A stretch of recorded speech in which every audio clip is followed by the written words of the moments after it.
FIFA বিশ্বকাপ 2026-এর দ্বিতীয় সেমিফাইনালে আন্তর্জাতিক ফুটবলের সবচেয়ে চিরপ্রতিদ্বন্দ্বী ও ঐতিহাসিক দুই পরাশক্তি আর্জেন্টিনা এবং ইংল্যান্ড ফাইনালে ওঠার মহালড়াইয়ে মুখোমুখি হচ্ছে। ফুটবল বিশ্বে আর্জেন্টিনা বনাম ইংল্যান্ড ম্যাচ মানেই কেবল 22 জন খেলোয়াড়ের লড়াই নয়, এর পেছনে মিশে থাকে রাজনীতি, যুদ্ধ এবং কয়েক দশকের চরম উত্তেজনা। 1982 সালের ফকল্যান্ড যুদ্ধের সেই ঐতিহাসিক বৈরিতা থেকে শুরু করে ফুটবল মাঠের মহাকাব্যিক সব ড্রামা, এই দ্বৈরথকে আন্তর্জাতিক ফুটবলের অন্যতম সেরা রাইভালরি বা শত্রুতা হিসেবে গণ্য করা হয়। দীর্ঘ 21 বছর পর কোনো প্রতিযোগিতামূলক টুর্নামেন্টে এই দুই দল আবারও মুখোমুখি হচ্ছে, যা এই ম্যাচের উত্তাপকে বহুগুণ বাড়িয়ে দিয়েছে। 1986 বিশ্বকাপে দিয়াগো মারাদোনার সেই বিখ্যাত হ্যান্ড অফ গড এবং একই ম্যাচে শতাব্দীর সেরা একক গোল, কিংবা 1998 বিশ্বকাপে ডেভিড বেকহামের লাল কার্ড পাওয়ার সেই বিতর্কিত ট্র্যাজেডি, সব ইতিহাস আবারও জীবন্ত হয়ে উঠছে আটলান্টার মার্সিডিজ বেঞ্জ স্টেডিয়ামে। ডিফেন্ডিং চ্যাম্পিয়ন আর্জেন্টিনা চাইছে টানা দ্বিতীয়বার ফাইনালে উঠে তাদের ট্রফি ধরে রাখতে, আর ইংল্যান্ডের লক্ষ্য 1966 সালের পর প্রথমবারের মতো বিশ্বকাপের ফাইনাল নিশ্চিত করা। এই ঐতিহাসিক পটভূমির কারণে আটলান্টা পুলিশ শহরের নিরাপত্তা ব্যবস্থা বহুগুণ জোরদার করেছে, যেন দুই দেশের দর্শকদের মধ্যকার পুরনো ক্ষোভ মাঠের বাইরে কোনো বিশৃঙ্খলা তৈরি করতে না পারে। দর্শক, চলুন এবার দেখে নেওয়া যাক দুই দলের শক্তিমত্তা ও দুর্বলতা। শুরু করছি আর্জেন্টিনাকে নিয়ে। আর্জেন্টিনার মূল শক্তি হলো তাদের বিধ্বংসী আক্রমণভাগ এবং মহাতারকা লিওনেল মেসির জাদুকরী ফর্ম। মেসি এই টুর্নামেন্টে ইতিমধ্যে 8 গোল এবং 2টি অ্যাসিস্ট করে গোল্ডেন বুটের দৌড়ে সবার শীর্ষে আছেন। পুরো টুর্নামেন্টে আর্জেন্টিনা 17টি গোল করেছে, যা যে কোনো দলের চেয়ে সর্বোচ্চ। এনজো ফার্নান্দেস, অ্যালেক্সিস ম্যাকঅ্যালিস্টার এবং রদ্রিগো ডি পলের গড়া মাঝমাঠ খেলোয়াড়দের নিয়ন্ত্রণ ধরে রাখতে এবং সুযোগ তৈরি করতে অত্যন্ত দক্ষ। গোলপোস্টের নিচে এমিলিয়ানো মার্টিনেজের বড় ম্যাচের পারফরমেন্স ও পেনাল্টি সেভ করার ক্ষমতা যে কোনো দলের জন্য একটি বড় মানসিক শক্তি।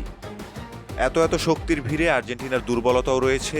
আলবিসেলেস্তেদের মূল দুর্বলতা হলো তাদের ডিফেন্সের অতিরিক্ত ধীরগতি এবং নকআউট পর্বের ক্লান্তি। শেষ 3টি নকআউট ম্যাচেই আর্জেন্টিনাকে অতিরিক্ত সময়ে লড়তে হয়েছে।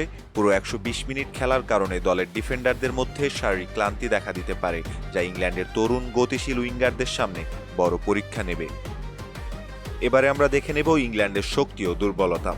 ইংল্যান্ডের শক্তির প্রধান জায়গাটা হচ্ছে ট্যাকটিক্যাল ধারাবাহিকতা এবং হ্যারি কেন ও জুড বেলিংহামের অবিশ্বাস্য ফর্ম। অধিনায়ক হ্যারি কেন এবং মাঝমাঠের চালিকা শক্তি জুড বেলিংহাম উভয়ই টুর্নামেন্টে 6টি করে গোল করেছেন। বিশ্বকাপের ইতিহাসে এটি প্রথম ঘটনা যেখানে একই দলের দুই খেলোয়াড় একই আসরে 6 বা তার বেশি গোল করেছেন। বুকায়ো সাকা এবং অ্যান্থনি গর্ডনের উইং পজিশনের অবিশ্বাস্য গতি প্রতিপক্ষের রক্ষণভাগকে ভেঙে ফেলতে সক্ষম। অন্যদিকে থ্রি লায়ন্সদের সবচেয়ে বড় দুর্বলতা হলো তাদের বড় ম্যাচ জয়ের মানসিকতা এবং হাইপ্রেস চাপের মুখে ভেঙে পড়ার প্রবণতা। তাছাড়া গুরুত্বপূর্ণ ডিফেন্ডার জারেল কোয়ানসার নিষেধাজ্ঞা এবং জর্ডান হেন্ডারসনের ইনজুরির কারণে দলের ব্যাকলাইন কিছুটা ঘাটতি তৈরি হয়েছে। আর্জেন্টিনার চতুর কাউন্টার অ্যাটাক ঠেকানোর ক্ষেত্রে তাদের রক্ষণভাগের বোঝাপড়া একটু দুর্বল প্রমাণিত হতে পারে। দর্শক, এবার আপনাদেরকে জানিয়ে দিব দুই দলের হেড টু হেড পরিসংখ্যান। ঐতিহাসিক দুই দলের মুখোমুখি লড়াই ইংল্যান্ড কিছুটা এগিয়ে থাকলেও বিশ্বকাপের নকআউট পর্বে আর্জেন্টিনার রোমাঞ্চকর রেকর্ডটা বলার মতো। সর্বমোট দুই দল 14 বার মুখোমুখি হয়েছে। এর মধ্যে ইংল্যান্ড জিতেছে 6টি ম্যাচে, আর্জেন্টিনা জিতেছে 3টিতে, বাকি 5টি ম্যাচ ড্র হয়েছে। বিশ্বকাপের মঞ্চে 5 বার মুখোমুখি হয়েছে দুই দল, যেখানে 3 বার জিতেছে ইংল্যান্ড। পক্ষান্তরে 2টি জয় রয়েছে আর্জেন্টিনার ঝুলিতে। অপটা সুপার কম্পিউটারের কৃত্রিম বুদ্ধিমত্তা ও ফুটবল বিশ্লেষকদের গাণিতিক বিশ্লেষণ অনুযায়ী এই ম্যাচটি টাইব্রেকার কিংবা অতিরিক্ত সময়ে গড়ানোর সম্ভাবনা খুব বেশি। অপটার সিমুলেশনে 90 মিনিটের মধ্যে ইংল্যান্ডের জয়ের সম্ভাবনা 38.2%, যেখানে আর্জেন্টিনার জয়ের সম্ভাবনা 32.0%। ম্যাচটি ড্র হয়ে অতিরিক্ত সময়ে যাওয়ার সম্ভাবনা 29.7%। তবে সব মিলিয়ে ফাইনালে ওঠার লড়াই দুই দলকে একদম সমান, অর্থাৎ ইংল্যান্ডকে 51.9 এবং আর্জেন্টিনাকে 48.1% সুযোগ দেয়া হয়েছে।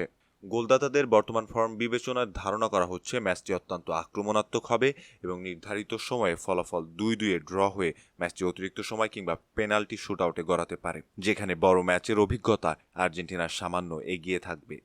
এছাড়াও জ্যোতিষী টিআর প্রেডিকশন অনুসারে এই ম্যাচে আর্জেন্টিনা ইংল্যান্ডকে 3-2 গোলের ব্যবধানে হারাবে।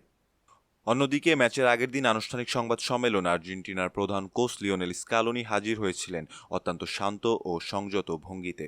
ইংল্যান্ডের সাথে ঐতিহাসিক শত্রুতা বা ফকল্যান্ডস যুদ্ধের রাজনৈতিক আবহ নিয়ে সাংবাদিকরা প্রশ্ন তুললে স্ক্যালোনি শুরুতেই তা নাকচ করে দেন। তিনি স্পষ্ট করে বলেন, আমরা এখানে কোনো যুদ্ধ করতে আসিনি, আমরা ফুটবল খেলতে এসেছি, মাঠের বাইরের ইতিহাস বা রাজনৈতিক দ্বন্দ্ব নিয়ে ভাবার সময় আমাদের নেই। আমাদের পুরো ফোকাস এখন কেবল আগামীকালকে 90 মিনিট বা 120 মিনিট খেলার ওপর। ইংল্যান্ড একটি দুর্দান্ত দল এবং আমরা তাদের সর্বোচ্চ সম্মান করি।